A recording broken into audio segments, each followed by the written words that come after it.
After 27 years as a cop, Peter Sloly has turned in his badge and his gun. Yesterday, Toronto's Deputy Chief of Police resigned effective immediately.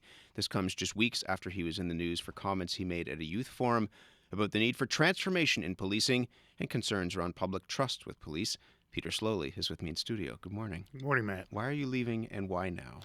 Well, I needed that sleep in I got today. The extra hour really helped out, so that was a major motivating factor.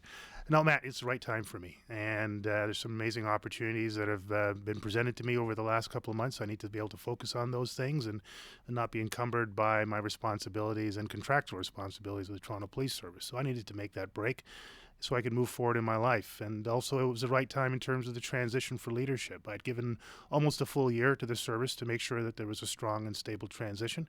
And so I felt I was confident that I could make that move. Did you fall out of love with policing? No, I'm still in love with policing. Mostly I'm really in love, passionately in love with public service. And that's what I have been, a police officer who was really a public servant.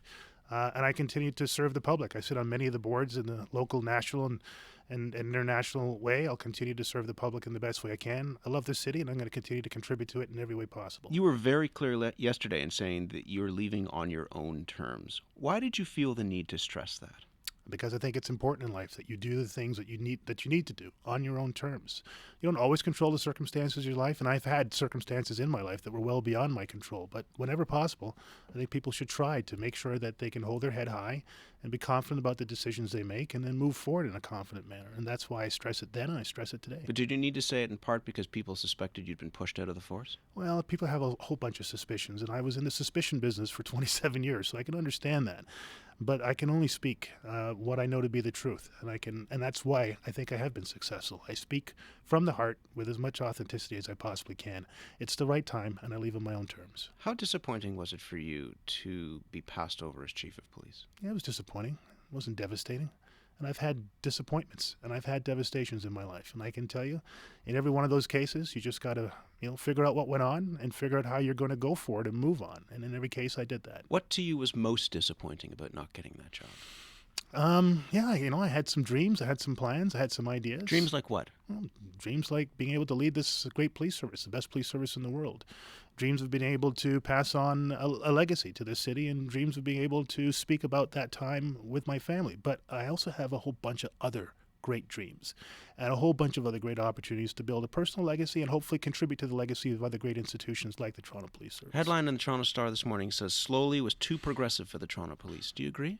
Oh, that's a very interesting comment. No, I don't know where I stack up in the pantheon of progressives. This is one of the most progressive cities anywhere in the world, and I think I share a very good public stage with some amazing public leaders and police leaders in the city. I'm happy that people see me in that light. I've tried to be that for this city and for this service, so I'm glad that someone appreciates that. Do you think that you were a square peg in a round hole at that service? You talked about the city being progressive. Is the force as progressive as the city? Matt, there's no way that a guy like me goes through the ranks in 27 years and arrives at the deputy chief level without a great appreciation within the organization, at every rank, in every part of the organization for what I had to offer. That doesn't mean that I was everybody's cup of tea and that there weren't times along the way that some of my ideas were less well thought of, but it means that this is a service that recognized my talent, nurtured it, invested in it, promoted it, and allowed it to lead for a considerable period of time. And I'm greatly indebted to this police service and very proud of my 27 years with the Toronto Police Service. The head of the union that represents police officers says you're a distraction, and he's glad to see you go. Well, Mike's a union boss, and that's what union bosses do. And, it's an important function within the policing family, but it's not the Toronto Police Service. So I appreciate Mike's opinion, and I wish him well. You said a few weeks ago at that public forum, this is a quotation, "I've never seen policing at this low a point in terms of public trust and legitimacy." What did you mean by that? What I meant is what the academics have been saying going back into the late 90s, that they were seeing increasing amounts of fear of crime and decreasing amount of trust and legitimacy in police services. And that's not just here in Toronto, by the way. That was a study that I discovered in the early part of the millennium that was being done out of the UK. And they studied police services across Western Europe, across the United Kingdom, and across North America. And they found this trend line. And that trend line's continued. And by the way, trust and legitimacy has dipped not just in policing, but in almost every major public institution, and particularly in the private sector. But when the deputy chief of police says that, what do you think the effect is within the service itself? And what do you think the effect is in terms of people having a conversation about trust and legitimacy? Do you think you rattled the force? No, I think we have a very informed and educated and engaged police service. And these are conversations that have been taking place in police cars parked across the city when there's time between a call, to command tables almost every single day. We are very concerned about public safety and about crime control and traffic management, but we're equally controlled about the quality of the service we provide and how that service is perceived. And so this is a discussion that's been ongoing for my entire career. How damaging do you think carding was to that public trust and legitimacy? I think the issue of carding is still one of the most misunderstood issues facing us, but it is definitely one of, if not the biggest issues facing us. When I say us, the collective us in policing across North America, and again, most of the Western world is challenged with this issue. So yeah, it's a major, major issue, and we're nowhere near to solving it, by the way, although a significant progress has been made. And I hope I'll look back and know that I made some positive contribution. I hope I'll look forward and see really sustainable solutions come into play. You must be disappointed that you're not going to be part of that problem solving in Actually, future. no, quite the opposite, Matt. In fact, I'll be very much involved with it. In fact, I'm receiving phone calls from the province, still seeking my advice on the issue.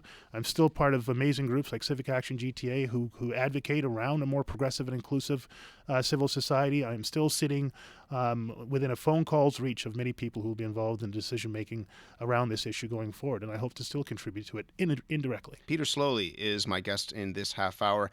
He, up until yesterday, was a Toronto police officer, 27 years of service, rose through the ranks to become the deputy chief, but he resigned suddenly yesterday. Why did you want to be a cop? That was a funny thing, and I've told this story many times in public forums. I never thought about being a cop. It was something I fell into after I fell out of playing professional soccer. By the way, I hope you got an extra autograph from me from Canada's superstar soccer Kadisha player. Buchanan. Yes, outstanding. But yeah, no, I had a very quick exit and not one that I wanted for my professional sports, and I applied to the fire department, social services department, and the police department. They got back to me first. 27 years later, minus a day, here I am. Why did you stay being a police officer? What was it about the idea of being a cop, a job that is judged from a distance, from the outside often? What was it about the job that kept you there? Well, I'll tell you, when I joined, our cops were tops in this city. Enjoyed huge public support and was seen as a very valuable and rewarding career, one that was worthy of some praise and notoriety back in the day. But why did I stay? I found after about 5 years in and I got my sea legs under me that I knew I was making a difference in people's lives, and I could make a real difference going forward, as well as improving the service that I had grown to love. When did that change? When our cops ceased being tops, as you say, and that pride in the service disappeared? Well, again, I think around the same time that we saw a whole lot of institutional changes and around trust and legitimacy I talked about earlier on. I don't know the exact date. But there's something specific about police. I mean, I get that you have to be cautious in what you're saying the day after you leave the service. But there's something about, we spoke with a former officer last week. He talked about the G20. He said the G20 was a huge issue when it came to policing legitimacy. The issues of the last several years with the shooting of Sami Yatim, he pointed to. What do you see as the kind of the turning point? Matt, one of the things I've been steadfast throughout my career, and particularly in the latter part of my career, I don't look for single issues that caused all of the problems, nor do I look to a single solution, some magic silver bullet, to solve all those problems. There's been a gradual erosion of trust in the Toronto Police Service, in all of policing in the west of the world, in all institutions in the Western world. I can't point to the single incident, but all the things you mentioned, I'm sure, are incidents in different people's perspectives that were the issue for them. And I'm not here to speak on behalf of the 3 million people that live, work, and play in the city every day. I can tell you that we are a great police service. And this service will find the way back. It will be a leader in policing, and it will be a leader in the public sector. And it has the people inside the service to get us back on track and get us back to the top of the heap. What are you most proud of in your time at the Toronto Police Service? Do you have another 45 minutes for me? No, I was part of a great family. I was proud to represent this service, this city, this country around the world. I was proud of my 2 tours in the UN peacekeeping mission in Kosovo in 2001, 2002. I'm proud of the way that I changed the way we hire and recruit and promote people within the organization, neighborhood policing, the new hub model that I've introduced here, and cyber safety, cyber security, leveraging IT, moving that needle on behalf of the service, and so many other things. But I'm proud to have worked with great people, civilian and sworn, at every rank, and great people in the community across every neighborhood in this city. One of the things that people have said in the hours since you announced your resignation was they're proud of you because they think you spoke truth to power. Well, I can tell you, I've been on the opposite end of that so many times. Young people, elders, new immigrants, people with disabilities, people who are the most marginalized and victimized, speaking truth to me as a police officer at every position that I held. And I've learned the value of that and the courage that it takes to do that. But I also know that you can't do that in a wanton way. You need to be able to do that for a constructive way. There has to be some positive end as opposed to just yelling angrily.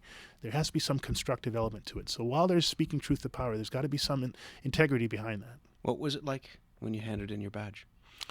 It was kind of a weird day.